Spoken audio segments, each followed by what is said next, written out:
Hello, I am Stephanie Moberly, and this is my case study for EDL853, when a student's rights are wronged.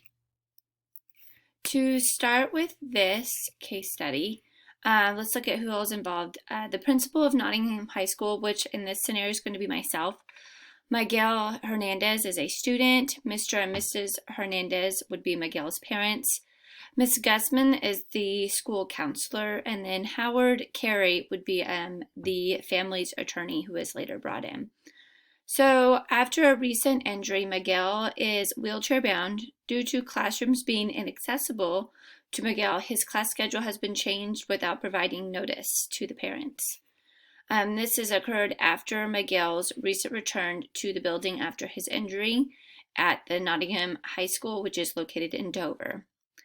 And this is an issue because the school has failed to update the school facilities, limiting Miguel's options for classes, thus impacting his future choice of college.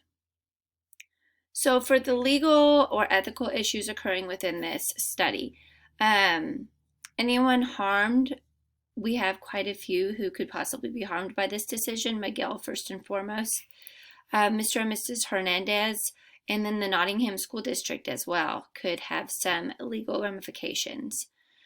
This does contravene a few existing laws. For example, the school is not within ADA compliance, FAPE, or Section 504 of the Rehabilitation Act.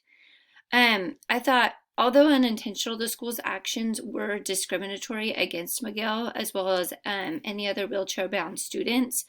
Miguel's education was limited solely on the fact that he was in a wheelchair and could not access the school facilities.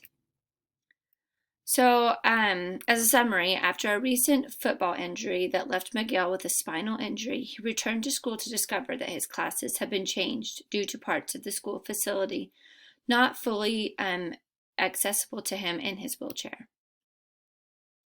So let's take a closer look at the people, the place, and the programs for this case study. Miguel Hernandez is a well-thought-of sophomore student with a great work ethic and a leader among his peers.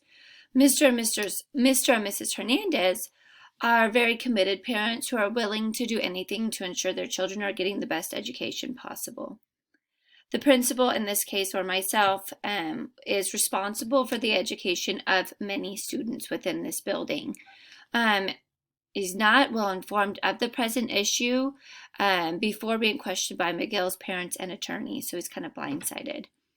Ms. Gussman, the school counselor, is responsible for setting the student schedules and has kind of set this process down the wrong path.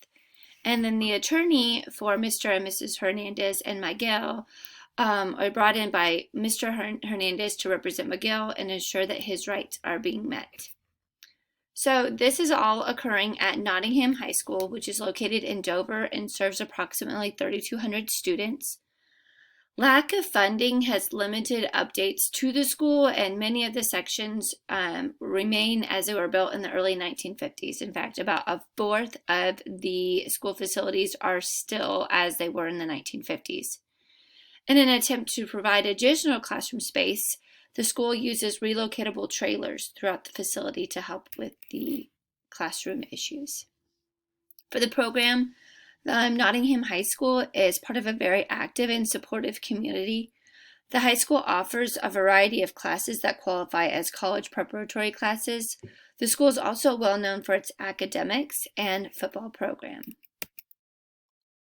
Okay, so the stakeholders within this case study, the school and the district could be directly impacted if a lawsuit were to arise from this situation.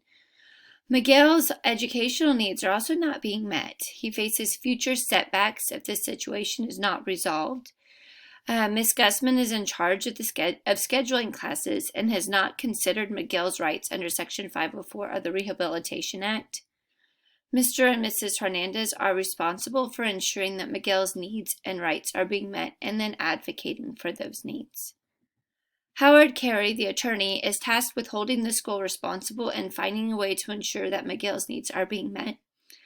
And then the principal has many responsibilities, including providing an equitable access to education for all students, as well as conflict resolution for situations like this.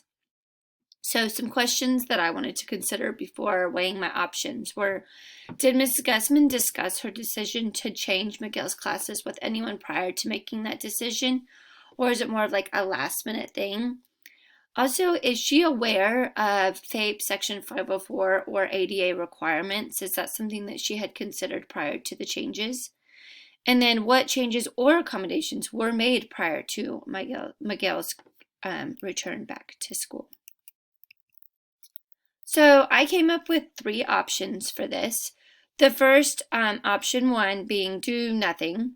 Miguel will remain in the other science class that meets the needs for his graduation. Option 2 would be remodel or update the biology classroom, making it accessible to Miguel. And then option 3 would be to simply relocate the biology class to an alternative location that is accessible by Miguel. So as we look closely at these options, option 1, for pros, I found no pros for this option. I don't think simply switching his class and then doing nothing about it is going to help anybody. Some cons, his needs are not being met. This will impact his choices for colleges after graduation because the science class that they moved him to is not, will not give him the credit needed for his college that he's wishing to go to. Also, the school is still liable, which opens them for the possibility of a lawsuit because they're not meeting the needs of Miguel. Option 2, pros and cons, to remodel or update the building or the classroom for which the biology class is in. A pro, of course, would be that all of the buildings would then be updated and would meet the ADA requirements. Also, Miguel would be able to attend his biology class and will have access to any future classes that might not have been available to him due to lack of accessibility. Some major cons for this option, of course, would be the cost involved. That's the main reason that the facilities have not been updated prior to this, is due to lack of funding. Also, it's not time sensitive. Updates and remodeling things, it takes time, and that is not a leisure that they have. Then option 3 would be to relocate the biology class. Pros for this, I found Miguel would be able to take his classes as he did before his injury, and the school would then be in compliance with Section 4 and FAPE, as well as the ADA requirements. Some cons that I thought of for this option were that this will require some extra work for school staff having to relocate the classroom. That biology teacher will then have to pack up their classroom and move it, along with other staff will have to be helping with that, as well as wherever they're going to be moving that classroom to, that class will have to be switched as well. Another one is this only provides a temporary fix. This will not solve any issues with classes Miguel may take in the remainder of his time at Nottingham High School. So it fixes the problem currently, but doesn't address any problems that might come up in the future. So the best option I see for this situation would be option 3, to relocate the biology classroom. By relocating the biology classroom to another section of the school that is wheelchair accessible, Miguel will be able to remain in his preferred class with his peers. This will require a few adjustments for staff, but can be done with very little cost and time. Making this adjustment and allowing Miguel to continue with his education as it was before his injury will ensure the school is compliant with Section 504 of the Rehabilitation Act, FAPE, and ADA requirements. So in order to make option 3 successful, there's going to be a plan of action that requires a lot of work prior. So to start off, I would continue my meeting with Mr. and Mrs. Hernandez and their attorney, and I would assure them that this issue is going to be quickly resolved, letting them know that I'm sorry that this has happened and that it was an oversight that will not happen again. After dismissing them, I would then set a meeting with Dr. Harvey, the superintendent, Ms. Gussman, the school counselor, and myself to discuss the plan of action, focusing on the logistics, where to relocate the classroom. I would also take this opportunity to really emphasize how serious this is for Mrs. Gussman and discuss the many violations that her decision involved, and then maybe brainstorm and talk about some ways to prevent that from happening again. Again, not to punish her, but simply to reiterate the fact that this is a very serious situation that needs to be handled and carefully. After that, once the decision to relocate the classroom is agreed upon by Dr. Harvey and myself and Mrs. Gussman, I then meet with the biology teacher and any other staff that would be impacted by this relocation and set a timeline for this to take place. Again, this is not going to be able to be done overnight. It's going to require some planning. Where is this classroom going to go? Who is going to be relocating? Who is going to help with that, with the packing and the moving and the setting up the classrooms again? Again, I would then organize, I would meet again with Mr. and Mrs. Hernandez, their attorney, and Miguel to discuss the changes to keep him in his original biology class, as well as the timeline for these things to take place.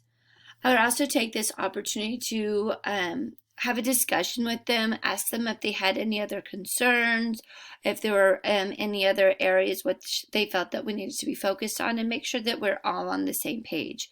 Again, you really need to build a relationship with Mr. and Mrs. Hernandez and Miguel himself to make sure that this is going to be an open relationship where they feel comfortable to come with you with any concerns. Then, of course, once this situation is resolved and kind of handled, I think it's really important to organize and to provide some additional training for staff on Section 4 of the Rehabilitation Act, FAPE, and ADA to ensure that an instance like this does not occur.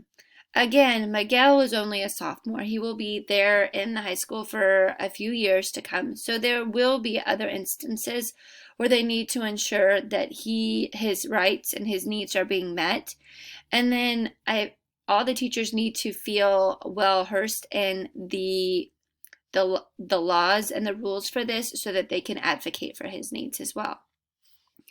Then throughout the year and the years to come, I would periodically check in with Miguel and his parents to ensure that his needs are being met or to address any areas of concern that might come up. Also, keep that relationship good and make sure that they feel comfortable communicating with you. Thank you for listening.